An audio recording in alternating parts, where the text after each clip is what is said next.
was a Hill Street Blues win for Betty Thomas. And as will happen in those large groups, very emotional large groups, they will start hugging anybody who is in 5 feet of them. And the hugs and the turns and the slap on the back and starting toward the aisle and then more hugs and whatever. So if you're an imposter like Barry Bremen, who kind of did this for fun over lots of venues, you're sitting there in this really pretty good single seat down in the house. How did Barry Bremen get that really good single? Me, I'm mea culpa. I always felt so badly about that. He came to my office at Pasadena Civic, and he said, I'm a friend of, I think he said Dick Schaff, somebody out of Detroit.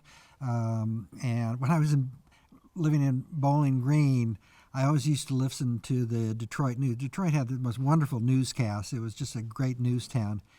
And so I thought, Detroit, this guy is associated with somebody who is big in network sports and whatever. I do have a single. In the Pasadena Civic, you would have odd rows. So you would see pair, and then you'd have a single down the end.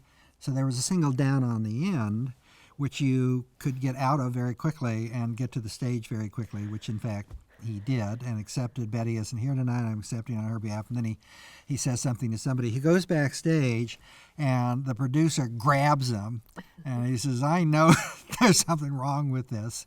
And I was over in my office in the adjacent building, and they went to a commercial, came back, and then Betty got to say thanks a lot. And so she was there. She was there. She was just hugging people.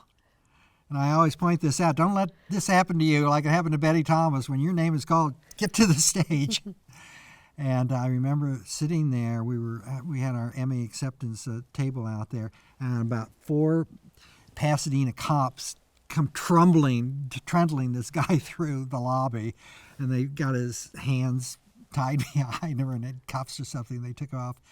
I don't know if they took him downtown and beat him with a rubber hose or what you do with people like that, but I doubt that it was a grand larceny. It was just kind of a crappy larceny.